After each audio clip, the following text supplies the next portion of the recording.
जयकारा शेरवाल बुल साचे दरबार की जय। 27 मार्च 2026 दिन होगा शुक्रवार। माँ सिद्धिदात्री के नवरात्रे के संपूर्ण होने की आप सभी को बहुत बहुत शुभकामनाएं। सुस्वागतम, वेलकम, अभिनंदन। मैं हूं आपके साथ आपकी अपनी होस्ट दोस्त डॉक्टर वायरा की। आपका स्वागत अभिनंदन करती हूं आपके, मेरे और माता रानी के इस खूबसूरत से यूट्यूब चैनल पर। मेरा ये संसार दीन दुगनी रात चौगनी तरक्की करे। माता रानी की असीम कृपा आप पर और आपके संसार पर बनी रहे। जीवन में आपको कभी किसी चीज़ की कोई कमी ना रहे। ओए होए, चलिए कार्यक्रम की शुरुआत बिलीव इन कर्मा।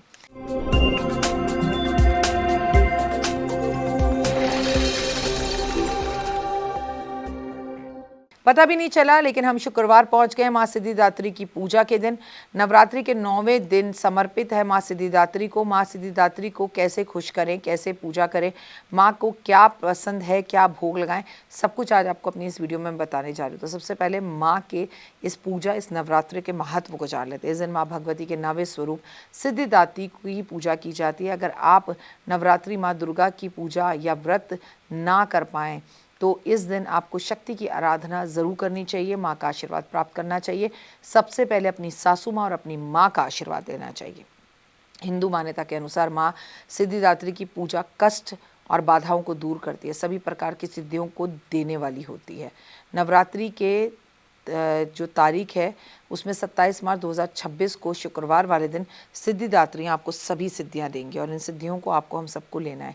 हिंदू मान्यता के अनुसार सिद्धिदात्री की 4 भुजाएं हैं, जिसमें से एक हाथ में उन्होंने गदा, दूसरे हाथ में चक्र धारण किया हुआ है और तीसरे हाथ में कमल का पुष्प धारण किया हुआ है और शंख धारण किया हुआ है। माँ सिद्धिदात्री माँ दुर्गा के समान सिंह पर सवार रहती हैं। माँ सिद्धिदात्री की अगर पूजा की बात की, सबसे पहले स्नान आदि कर साफ स्वच्छ कपड़े पहने, घर में और स्थान पर गंगा जल छिड़कें, फिर बैठकर माँ की मूर्ति या चित्र जो भी आपने रखा है उसके सामने अगरबत्ती पुष्प अर्पित करें, भोग अर्पित करें, माँ को प्रणाम करें, माँ का आशीर्वाद लें और मंत्र जाप करते हुए श्रद्धा भाव से ध्यान केंद्रित करें। अंत में माँ की आरती करें, माँ की कहानी सुने, माँ को भेंट चढ़ाएं, नारियल अर्पण करें। माँ सिद्धिदात्री को खीर, पूरी, हलवा, चना, नारियल भोग लगाया जाता है। माँ सिद्धिदात्री को चीज़ें बेहद प्रिय हैं और नवी तिथि के दिन माँ इन सब चीज़ों का भोग लगाकर आपकी सारी अधूरी मुरादों को पूरा कर देती है।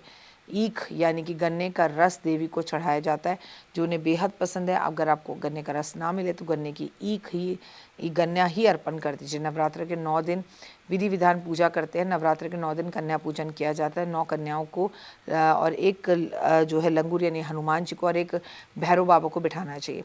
हालांकि अपनी क्षमता के अनुसार 5 कन्या की पूजा भी आप कर सकते हैं, लेकिन माँ सिद्धिदात्री जब खुश होती है जब आप हलवा, पूरी, चना, खीर, नारियल जो है अर्पण किसे करते हैं?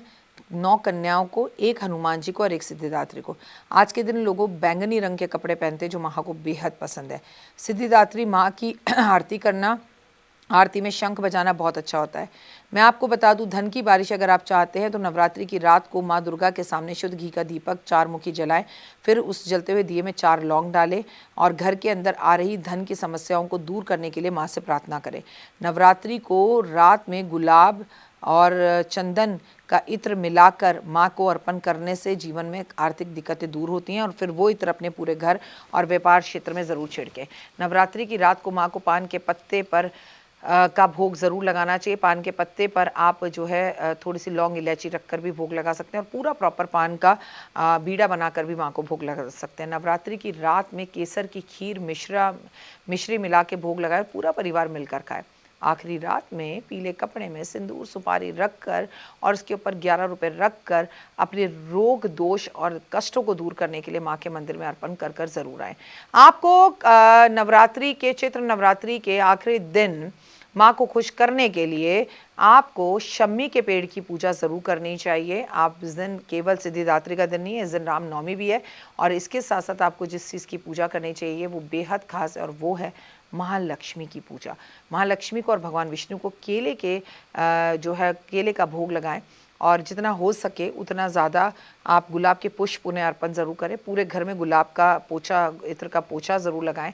गुलाब की पत्तियां कुछ इस तरह से, गुलाब की पत्तियां पानी में डालकर स्नान ज़रूर करें। अपने दाएं, अपने बाएं, अपने आगे, अपने पीछे, अपने घर की चौखट पर, हर जगह पर आप गुलाब की पत्तियां अर्पण ज़रूर करें।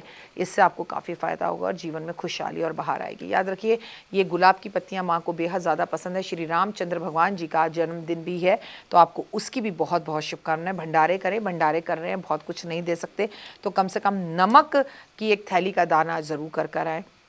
और शुक्रवार है तो मैं आपसे कहूँगी कि सिद्धि दात्री को खुश करने के लिए, सिद्धियों को प्राप्त करने के कलक धारा स्तोत्र का पाठ करें। आज हवन किया जाता है, अपने घर हवन ज़रूर करें। जो भी कन्या आपके यहाँ आए, कन्या पूजन कैसे होगा वो मैंने बताया, वो ज़रूर करें। लेकिन एक छोटी सी बात, एक चंक समझ लीजिए कि माँ को हलवा पूरी छोले बेहद पसंद है। भंडारे करें, भाव के साथ भाव विभोर होकर माँ को भोग लगाएं और राम जी के जन्मदिन की बहुत बहुत शुभकामनाएं आप हनुमान जी को भी दीजिए। कमेंट्स में जय माता दी लिखिए। अपने और अपनों का रखें खास ख्याल। फिलहाल दीजिए इजाज़त। नमस्कार।